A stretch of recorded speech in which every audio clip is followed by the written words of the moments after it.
This How to 1 minute will show you how to check the number of inodes in your hosting account.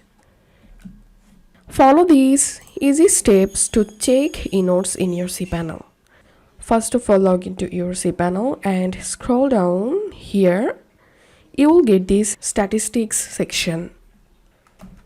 To see the general file usage, move to stats section on your right. Here you will get your inodes details. If you wish to see detailed statistics, navigate to the inodes usage menu.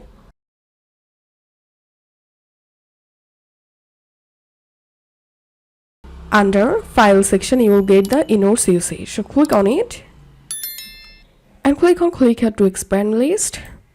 And here you will get your inodes list. If you find this video helpful, don't forget to subscribe How to 1 minute. See you in the next video.